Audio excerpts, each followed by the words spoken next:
Good evening, everyone. Welcome to this meeting of the Executive. My name is Councillor Paul Follows, and I'm Leader of the Council and Chairman of the Executive. Before we get into anything else, Fiona, apologies for absence. Thank you. We've had apologies from Councillors Liz Townsend and Nick Palmer. Thank you. I think Nick is on his way. Item 2, minutes of the meeting on the 4th of April and 11th of May, so before and after the election, for those of you that were present. Are members content to agree the minutes? Thank you. Declarations of interest, Fiona. None received. Thank you. Questions from members of the public? So I gather we have one from former councillor, now Mr. Brian Edmonds. Can I just double check, is Brian on here to read his question, or do I need to read it? No, he's not on the call if you would like to read it. Okay, so the question is, based on the advice given by Waverley Borough Council's legal team, the Chief Executive Officer and the Monitoring Officer, what controls has the Executive put in place to cap the potential cost to council taxpayers of the Executive's decision to seek a judicial review of the government's decision to allow by UK Oil and Gas, UKOG Limited, at the Loxley Well site near Dunsfold? Does Waverley Borough Council have a judicial review indemnity policy, and if not, why not? That's my understanding in the first instance that we do not have a judicial review indemnity policy, and I'm not sure if there is a good reason or not why we don't, and I'll take that up separately just to make sure that we've got an answer on that, unless Susan, you wanted to add anything off right now? No. In terms of controlling the potential costs, there was a report that came to Executive in Exempt that outlined the potential costs from our side and also the costs that would likely be borne by both UKOG and the Secretary of State. And therefore, as a consequence, we are aware of the maximum cost that could be levied against Waverley Borough Council should we lose, and should a judge seek to apply any kind of punitive damages to us or costs in that respect. That being said, the Executive in that exempt session took all that information and made a decision based upon the balance of risk. And therefore we were content to proceed with the judicial review that takes place on Thursday. Brian, I'm sure if you're watching this, you absolutely know how to contact us as a former councillor, and if there's anything you'd like some clarification on, please do let me know. I think that's the only question from members of the public. Okay, in which case, questions from members? No questions from members. Right, in which case then we get to item 6, leader and portfolio holders updates. For new members, we tend to go round everybody in order, and if they've got any updates from their portfolio or other statements they wish to make, this is the time to do so. I'll state that this is absolutely not a mandatory you must speak. You absolutely don't have to, particularly if you've got lots of things on the agenda, usually a good idea to take a pass. But if you've got things you want to say, this is definitely the time to do it. I will also add that I've had a prior notification from Councillor Palmer, Councillor Mirrlees and Councillor Williams that they do want to make a statement and request on something else at the end. So I will come to Councillor Mirrlees again once we have been through the list of members. Before I do that though, I do want to just say welcome back to everybody that's back. I did say my thanks to Councillors Marriott and MacLeod for their hard work, and I'll do so again in the first session that we have of the new administration without them. I do now want to welcome Councillors Tony Fairclough and Councillors Victoria Keel to the Executive who join us today. I'm going to very quickly go through the roles of the Exec. I'm not going to go through the detail of them all because it's quite a lot of detail, but I just want to be sure for public record that everybody's aware. So going down the roster, I'm Leader of the Council and Portfolio Holder for Policy, Governance and Communications. Councillor Peter Clark is the Deputy Leader of the Council and Portfolio Holder for Customer Services, Business Transformation and IT. Councillor Mark Merriweather remains the Portfolio Holder for Finance, Assets and Property, and I think we can all say thank God for that. Councillor Liz Townsend remains the Portfolio Holder for Planning and Economic Development. Councillor Paul Rivers is the Co-Portfolio Holder for Housing, Operations and Services. Councillor Kika Mirrlees has moved slightly into the Portfolio Holder for Community Services, Leisure and EDI role. Councillor Victoria Keel takes up the new position of Organisational Development and Governance Portfolio Holder. Councillor Tony Fairclough moves into the vacant Portfolio Holder for Enforcement and Regulatory Services role. Steve Williams retains the Environment and Sustainability role. I'm sure there'll be a number of us that are thrilled about that, and some others that will have some other commentary. And Councillor Nick Palmer retains the Co-Portfolio Holder for Housing Delivery role. Right, just in terms of some other updates before I pass over to Peter. We've obviously had a fire at Frensham this week, and I just want to give some thanks to the officers of the Surrey Fire and Rescue Service for their quick intervention, and particularly some of the residents that flagged it. That has precipitated a conversation about fines for things such as barbecues. And in my usual belligerence, I made a request immediately to Richard Homewood, asking whether we could increase the fines for barbecues, for example, by a factor of 10. And was reminded very quickly that we are set at the £100 limit by law. It's only if it goes to court that they are able to prescribe higher fines. It is my understanding that the government have an antisocial behaviour action plan, which is considering the possibility of that being at £500. Fiona, I'd just like you to take an action requesting Richard Homewood, if possible, to contact the relevant minister or responsible person in government asking for an update as to when that action plan will actually be implemented, so that we can actually start levying some fines against some of this negligent behaviour that causes things such as large fires in our wildlife and environmental spaces like Frensham. A number of us will be attending the High Court tomorrow, following on from Brian Edmonds' question, where many of us attending the High Court judicial review hearing for our action against Dunsfold, action in Dunsfold against UK oil and gas. My apologies, not tomorrow, Thursday. Tomorrow's Wednesday, isn't it? Thursday, we'll be going to that. Wednesday's a busy day for other reasons, as many of you will know tomorrow. And other than that, I don't believe there are any other updates from me, but obviously we'll be coming back to some other debate before we close this item. So I'll now do the rounds. Councillor Peter-Clark. Thank you, Leader. I would also like to welcome our two new members to the executive, especially as they've only just been elected. I can remember my thoughts when I was in their position, eager to contribute to the best of my ability on the one hand, and on the other hand, sorry, what have I let myself in for?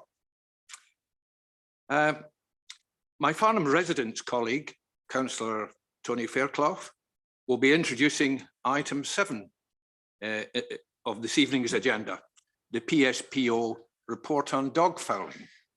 So I'm sure he'll want to put his best foot forward. It had to be said. Yep. But moving on to more serious matters, my portfolio update this evening is on councillor IT equipment. As you can imagine, the printing and posting of agendas is an expensive business. And in respect of councillors, the cost to us is more than £20,000 per annum. As an example of this, paper agenda packs for several full council meetings last year were over 500 pages and cost us £15 to print and £6 to post. So at over £20 per councillor, some may say that's significant value, but it is a sum totaling over £1,000 for just one meeting. To give you an example of the scale that we are talking about here, if you were to line up the sheets of paper end to end, they would run from the council chamber here to the council chamber at Guildford. But that's not the sort of collaboration we had in mind. We've been talking about a progressive move to paperless environment for some time now, as in the case with many other councils across the country. This would deliver a useful cashable saving to contribute to our budget challenges. But as well as the costs, there is a clear environmental driver to move to a paperless system, given the fact that we have declared a climate emergency. This is one clear contribution that we can make, which sets an example of our commitment. However, we are also mindful of the challenges that this may present to some councillors in being able to carry out their democratic duties.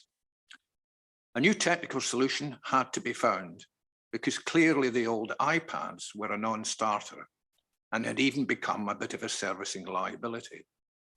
So I'm pleased to confirm that after trialing the Samsung Galaxy S7 tablet with a 12.4-inch screen for the past 12 months at my expense, I have found it to be the ideal solution Our colleagues in IT have agreed, and they have perfected the solution by pairing it with a built-in keyboard to the carry case.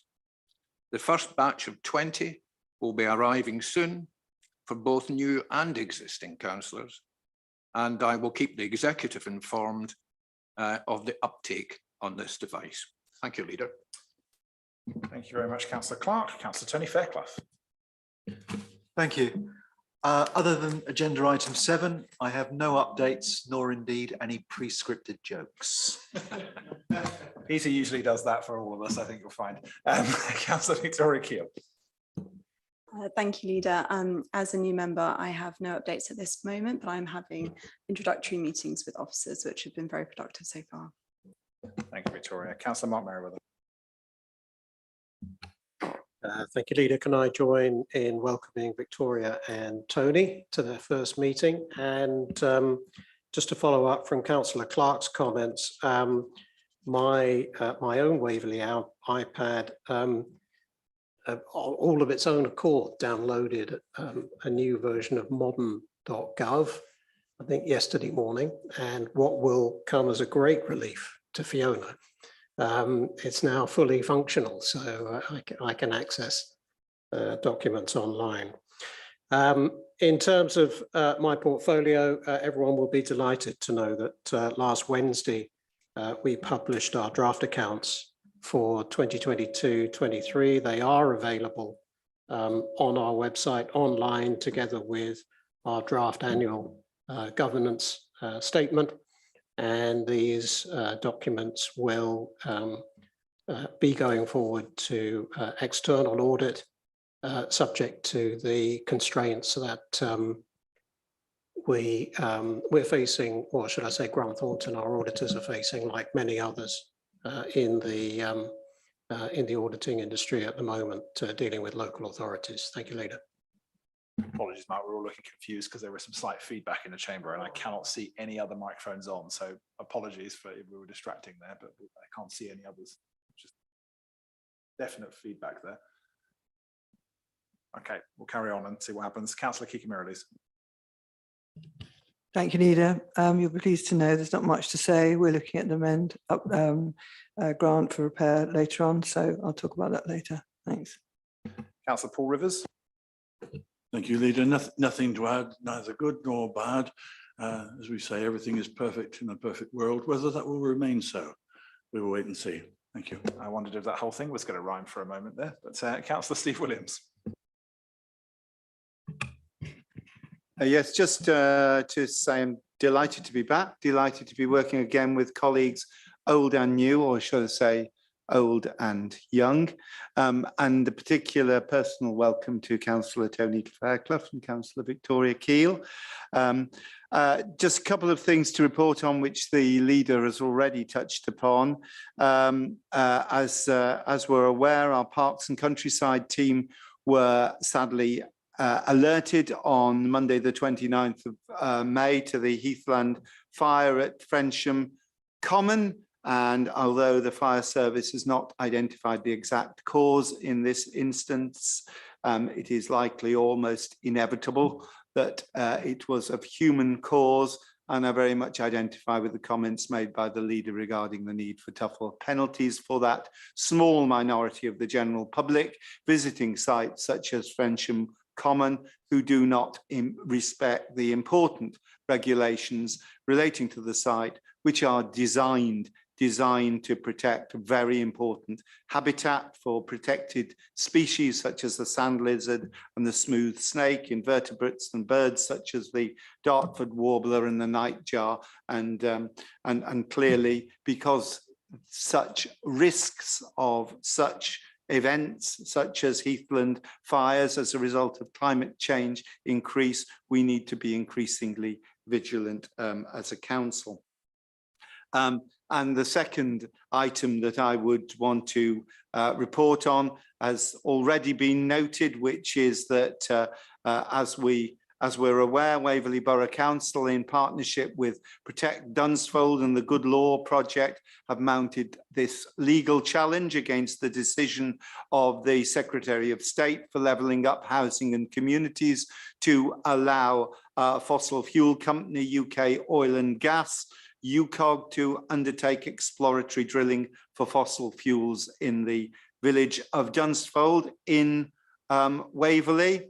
And the judicial review, as we're aware, takes place on Thursday of this coming week. The only point I would add is that a successful judgment from our perspective could in effect be a landmark in the campaign against onshore drilling for fossil fuels across the country. And it is a particularly significant judicial review, which is taking place at the Royal Courts this Thursday. And no doubt there are many, not just within this community, but across the country, who will be looking to that judgment with great interest. Thank you. Thank you, Steve. Okay, so as I mentioned, we're going to have a council media releases. You want to introduce the other issue that you wanted to raise? Thank you. Do you want me to propose that now? Yes, okay. Well, the executive would like to propose their deep concern on the government's U-turn over the Kept Animals Bill. Let me just find, sorry, I thought, just trying to think, can I borrow this one? So, you're saying. I'm going to give you some context for this. Worldwide, every year, millions of farm animals are forced to endure journeys of hundreds or even thousands of miles, only to be slaughtered on arrival or to be fattened in often inhumane conditions. This actually includes horses as well. Live animals, including calves, cattle, sheep, pigs, goats, and horses, glad to see that's in there, are routinely transported by road, rail, sea, or air across continents. The Prime Minister promised Conservative colleagues during the leadership election that he would bring the Kept Animal Bills, a key plank of the 2019 manifesto, into law. The legislation was to ban live exports of farm animals, as well as clamping down on puppy smuggling and dog theft. However, in Parliament on Thursday, the 25th of May, the Environment Minister, Mark Spencer, confirmed that the proposed legislation would be scrapped. Waverley Borough Council is one of the more rural second-tier local authorities in the country, with many farms, and it is also home to the registered charity Compassion in World Farming, which campaigns to end all factory farming practices and is one of Waverley's major employees. I'm sorry, I don't know how to use your thing. I'm an apple, excuse me. Oh, thank you. Sorry, different technology, yeah. Waverley Borough Council expresses deep concern that the government has decided to abandon the Kept Animals Bill, which would have made illegal live exports for fattening and slaughter. And this is something that has been going on for many, many years. I have been involved in this since 1990s. We are concerned primarily with the suffering to animals, and secondly, the reputational damage which allowing live exports to resume would do to our country. We demand an assurance from HM government that any alternative bill to legislate for this purpose will be guaranteed time to complete its passage during the coming Parliament, so that the opportunity to legislate for a ban on live exports remains. If this assurance is not forthcoming, I would propose that we should put forward an executive motion to full council in line with the sentiments we have expressed. Thank you. Thank you, Kika. Yeah, so we won't be able to have a Waverley Borough Council expresses because we can't do that until council has opined. Yes, we can say the okay. executive does, assuming the executive does. So I think what we're proposing here is that a letter be sent to the Secretary of State for DEFRA, which I'm guessing is Theresa Coffey these days. Yep. I'll come to you in a sec, Steve, which would state these objections and ask for assurance that some passage of this bill should be expected in the near future. Councillor Williams, did you want to add anything there? Yeah, no, I don't really want to add very much except to sort of fully support this approach to the Secretary of State. It is of significant concern that that there is, you know, the notion that we should be exporting live animals. It is, you know, that there is so much evidence that this is, you know, this is a real travesty of any respect for animal welfare. And it needs to be controlled. It needs to be stopped. And I would be concerned that that sentiment is expressed to the relevant government minister, and that the assurances that that Kika has referred to will be put forward, and according to the response of the minister, then I think the executive needs to reserve that right to bring a motion before council, so that the whole council can have the opportunity to express its concern if the minister is not respecting the views of so many people in this country concerned about animal welfare, who would seek to ensure that there is an effective ban on live exports. Thank you. Anyone else want to add anything on that one? No, otherwise I think we're clear. If we can have a letter drafted to the Secretary of State for DEFRA with those issues outlined, and I think if we either get no response at all or a response that doesn't give firm assurances as to the passage of that bill through Parliament, we can put a motion to council arguing for something further. Okay, in which case then I will move on then to item 7, the public spaces protection orders, dog fouling and dog controls, which will be moving to Councillor Fairclough to introduce. And I will say there are no points for any additional puns or other jokes, because I'm sure council, when this goes to them, will fulfill that quota and then some. Tony. No, there will be no jokes. I would, however, like to start by recognising both the work done by Richard Homewood and his team and the work done by my predecessor, Councillor Andy MacLeod. The public space protection orders in respect of dog fouling and dog controls were made by the council in 2019 and 2022 in response to public concerns about responsible dog ownership. They are subject to a statutory 3-year review. The report and recommendations for replacement PSPOs are the result of consultations during this year in January and February with the general public, of which 55% of respondents were either dog owners and or dog walkers, with town and parish councils, with other agencies and organisations associated with dog welfare. First of all, with respect to dog fouling, there was almost unanimous support for renewing the PSPO. The order makes it an offence to fail to clear up dog fouling, and there is a fixed penalty notice of £100 that can be imposed by an authorised officer. The order does provide exceptions for those unable to clear up dog fouling for specified reasons. The only significant change to the order is the removal of the requirement to produce evidence of possession of suitable means to clean up dog fouling, basically showing that you've got those little green bags in your hand. And this will bring Waverley into line with other Surrey councils. There were concerns raised about the number of bins available. Waverley currently has 825 litter bins. New bins cost between £300 to £400, and emptying bins costs around £160 per annum per bin. We do plan to review the scheduling of bin emptying to identify areas where emptying can be made either more frequent or less frequent, depending upon the needs of that area. And we also plan to look at potential sponsorship of bins. However, at the end of the day, we must remember that it is the responsibility of the person in charge of the dog to clean up dog fouling and retain it until they can dispose of it appropriately. With respect to dog control, the order seeks to ensure that anyone in charge of a dog acts responsibly at all times within public spaces.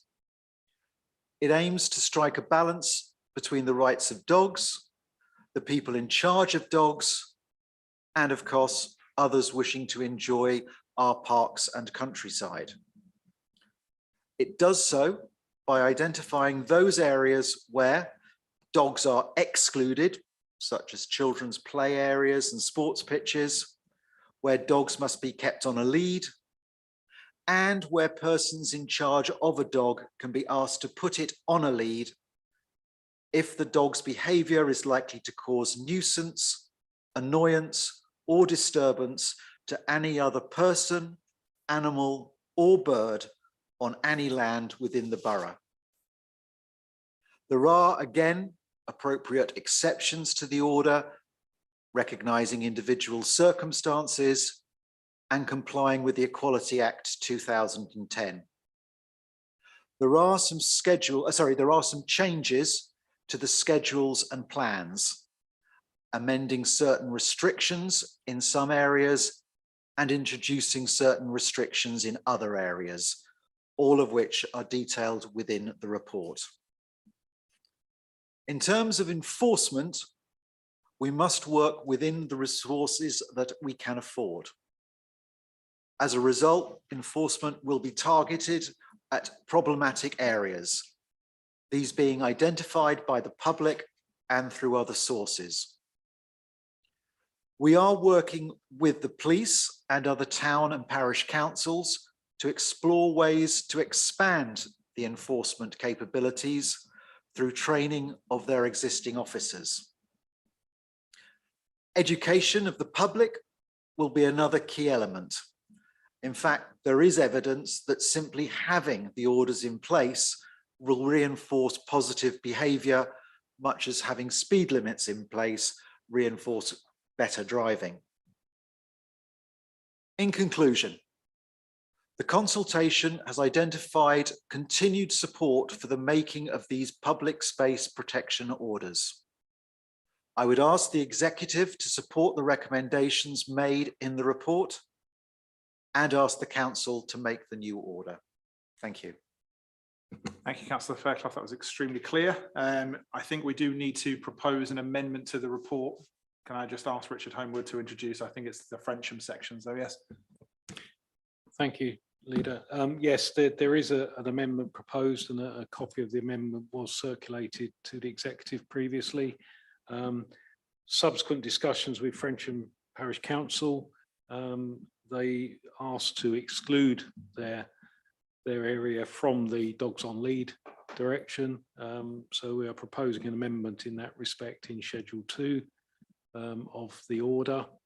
The amendment is set out there, but it will mean a change to the recommendation in the report, that it is to recommend approving the public space protection relating to dog controls with that amendment.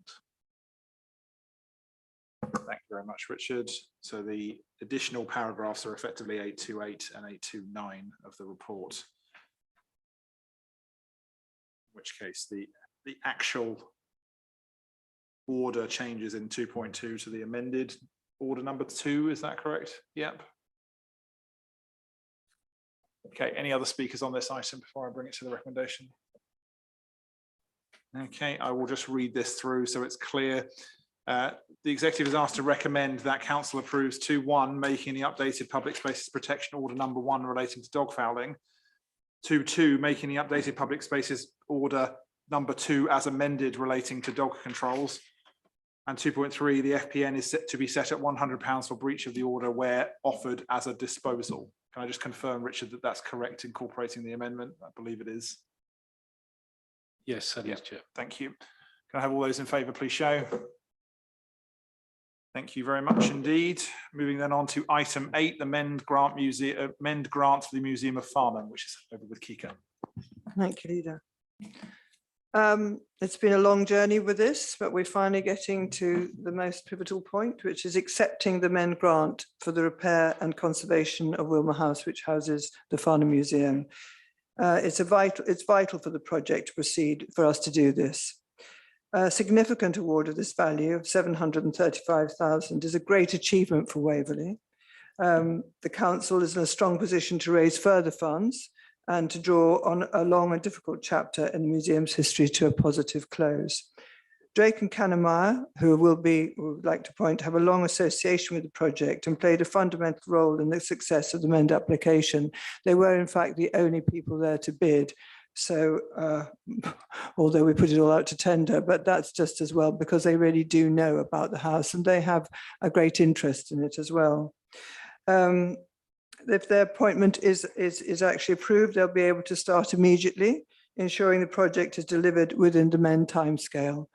So that's what I'm leaving us with today. I'm very glad that we've got to this point. It's taken a long time, but here we are. So I leave it to you to ask the recommendations. Thank you.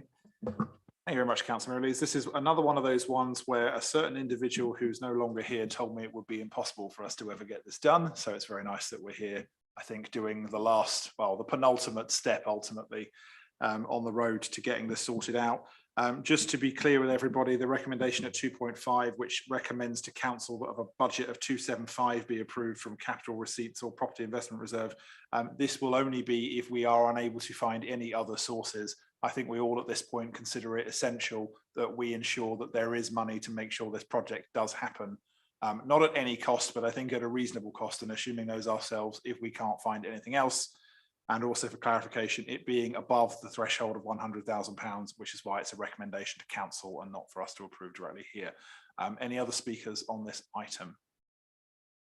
No, you'll be pleased to know that I'm not going to read all of the large recommendations out in full following that clarification. So I can have all those in favour of recommendations 2.1 to 2.5. Thank you very much indeed, everyone.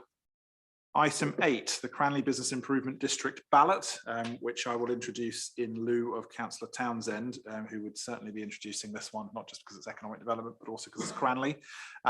As many of you will be aware, during and then following the pandemic, those of us who are councillors in high streets and town centres or work with towns and parishes have been looking to explore ways to make it possible for us to invest more money into those locations, particularly taking into account the inability for borough councils to set business rates and the very minimal amount of business rates that we actually get to keep ourselves to deploy in any fashion, such as improving our high streets. Also worth mentioning, of course, that towns and parishes get to keep a grand total of 0 of business rates, so are unable to plough any business rates money back into their own localities. What we'd like to do is to take advantage of the rules regarding business improvement districts to bring in business improvement districts right across Waverley, where the towns themselves and the local business community wants that to happen. The very first of those on the roster is going to be Cranley. There's a lot of background work that is supporting the delivery of this as a wider project that we see for the first time with the delivery of the Cranley ballot. So I want to thank everybody who's put in a great deal of work to this, which does include also our officers, but also the business community in Cranley and those in Farnham and Godalming so far that have input into the process. And I will take this opportunity to urge any of the businesses in Farnham and Godalming to get involved with the nascent bid processes over there and to start feeding into what might be your business improvement district plan, because it's a great opportunity to put some money into the town centres, which is just not going to be available in any other capacity in the current funding climate that we're in. So the recommendations before you tonight obviously specifically relate to Cranley and really kind of kicks that off. It actually gives me the authority to cast the ballot that I have to cast as part of this. If we take it forward, it also deals with some of the upfront capital costs in regards to the levy collection, which effectively, unfortunately, has to be done through a software which is a quasi-monopoly in its own right, as we found going through this process. Any other speakers on this item? No, in which case I will read these ones because we haven't done anything on bids before at this stage. So the executive has recommended 1, to vote in support of the Cranley bid with the council's 2 votes as a levy payer. 2.2, to delegate responsibility to cast the vote in the ballot for the Cranley bid to the leader of the council. 2.3, to note the annual cost to the council of its levy contribution set out in 10.1, the cost of which has been included in the current medium-term financial plan. And 2.4, to agree to absorb the cost of the upfront capital cost of the bid levy collection software up to £43,000. This cost will be met by earmarked reserves and usable capital receipts. Can I have all those in favour, please show?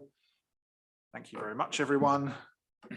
Item 10 is the hybrid mail renewal of contract. I'll hand over to Councillor Clark. Thank you, Leader. Hybrid mail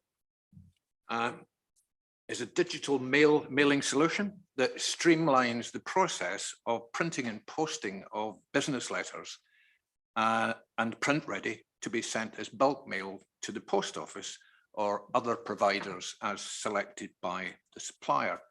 Most of this mail is transactional in nature, such as council tax or housing rental statements. I received one this morning, which is the renewal of my garden waste collection service. This agenda item before you this evening is for the renewal of the contract with our existing provider, MBA. Our corporate budget for postage is already within the budget agreed by council at its budget setting meeting in February. If the contract were not renewed, the council will have to revert to an in-house semi-manual mailing process. And the council simply does not have the necessary manpower, nor the mailing or collation equipment to carry out this function. The service provided by MBA is a call-off service, so the council will only pay for what it uses. It has come to the executive this evening as it exceeds the delegated authority limit. Thank you, Leader. Thank you, Councillor Clark. Any comments on this from anybody else? No, in which case I'll move it back to the recommendation. Sorry, Peter, it's all right. It is recommended the executive approves the renewal of the hybrid mail contract with MBA for a period of 2 years at a cost of £250,000. Can I have all those in favour, please show? Thank you very much indeed, everyone. Then we move on to item 11, the service plans 2023 to 2026. In future, this is one of those ones that will actually be pleasantly shared between myself and Councillor Keall and the organisational development side. We have a couple of things that we need to do as part of this, and the first is to consider the comments made by the Overview and Scrutiny Committees. Services noted it, but without any further comments, and Resources ONS made some comments that they were difficult to read and understand without some of the background knowledge that would need to go with them. So we can probably have a chat about that in a second. Otherwise, I'm obviously not going to go through the details of every single service plan here. Regardless of ONS's comments, they are very long, very complicated documents, and I'm of the expectation that the relevant portfolio holder will be familiar with their contents enough that should they need to explain them to ONS, they'd be capable of doing that. That being said, any comments as to the current documents? Councillor Keall. Thank you, Leader. Firstly, I would like to acknowledge and thank all the officers for their hard work in creating these service plans. It's really important that service plans are clear, concise, and demonstrate the priorities of the council as a public-facing document. I personally did find the reports difficult to navigate and note the similar comments in the report from the Resources Overview and Scrutiny Committee.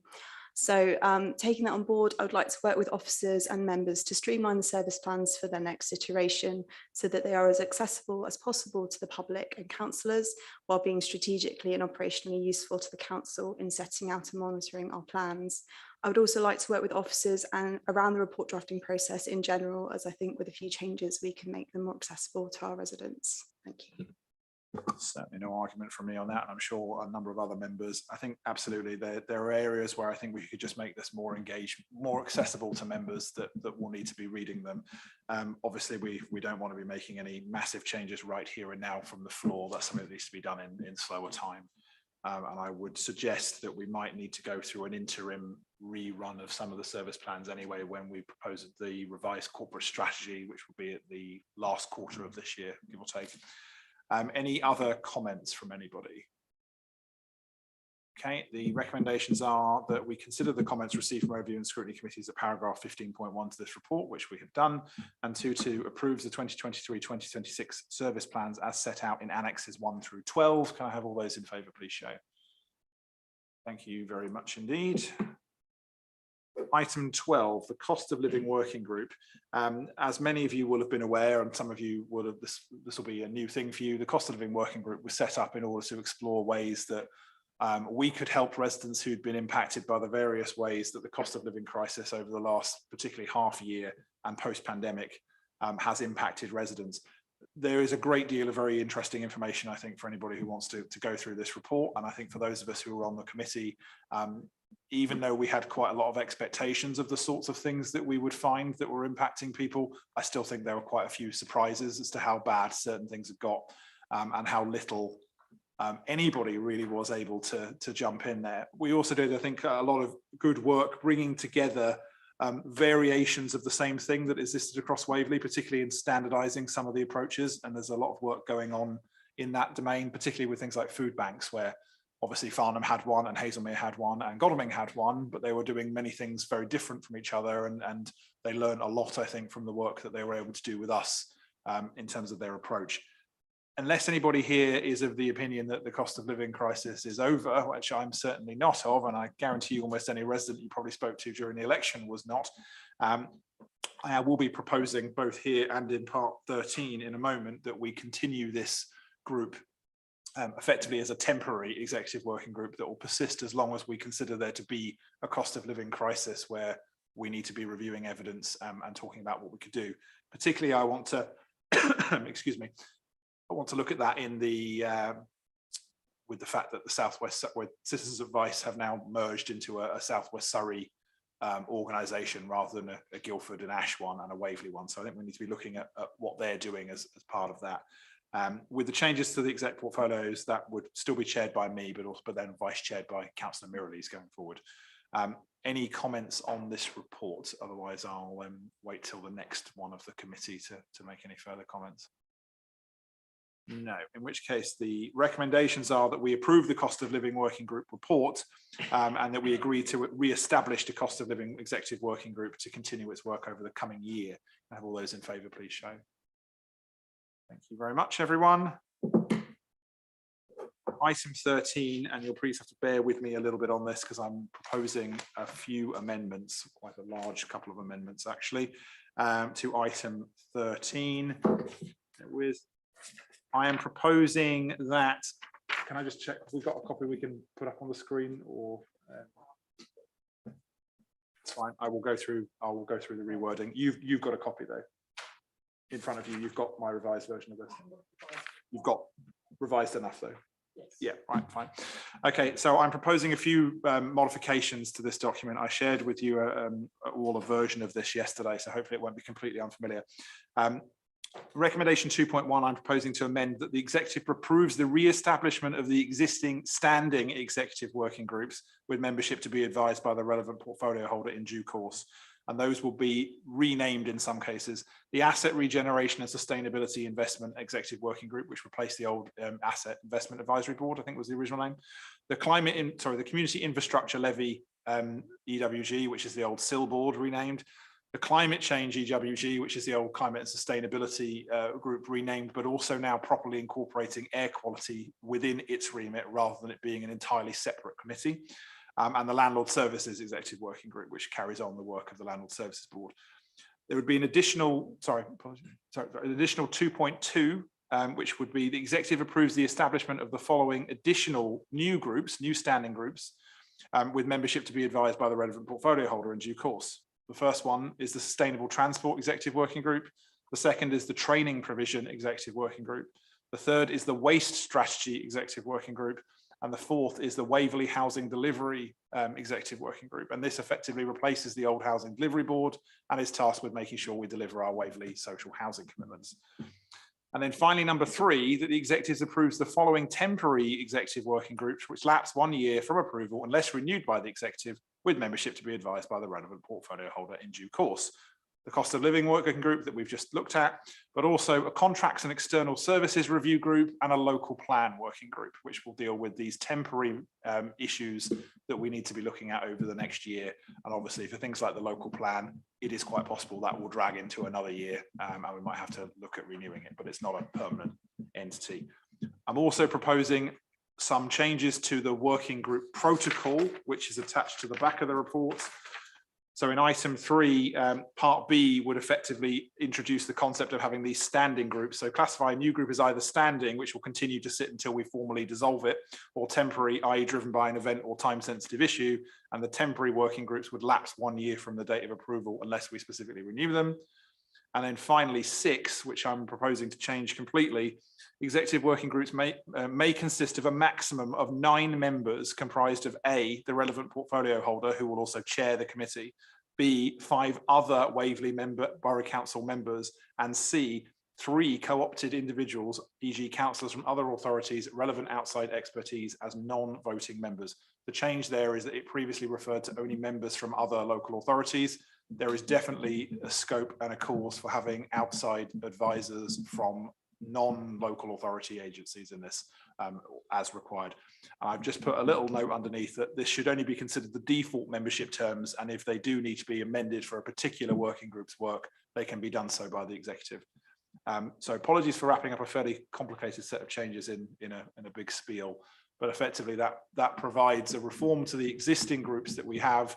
It allows for working groups to be created to deliver on promises that were made during the 2023 local elections. There's effectively 1 per major pledge there to start dealing with that, and to formalise the way that we manage our temporary working groups that are dealing with a particular issue or circumstance that should not be forever. Although we'll get to the cost of living group, hopefully being a temporary thing. Any questions on any of that before I even talk about moving to recommendations?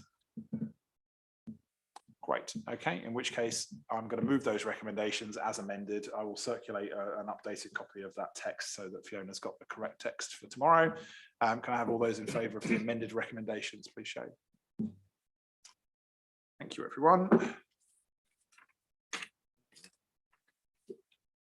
Item 14, appointments to outside bodies. Hopefully this one is fairly self-explanatory, but any comments on this?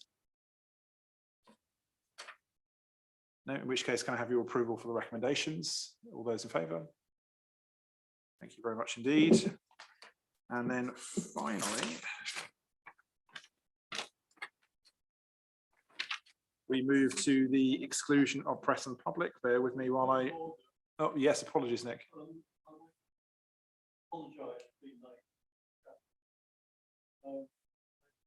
Your microphone's not on, sorry.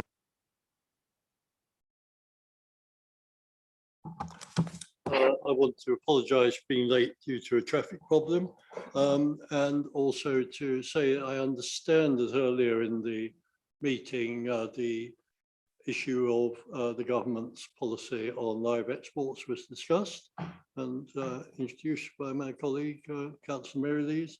I'd like to declare a pecuniary interest here because the organisation I work for, Compassionate World Farming, is very much involved in this issue.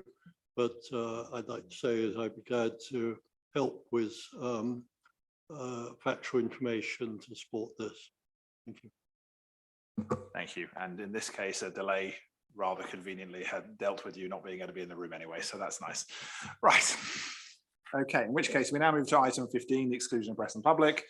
So the recommendation that pursuant to Procedural Rule 20 in accordance with section 100A, paragraph 4 of the Local Government Act 1972, press and public be excluded from the meeting during the consideration of the following items on the grounds that it is likely, in the view of the nature of the business to be transacted or the nature of the proceedings, that if members of the public were present during these items, there would be disclosure to item of exempt information as defined by section 100I of the Act and the description specified at the meeting in the revised part 1 of Schedule 12A to the Local Government Act 1972.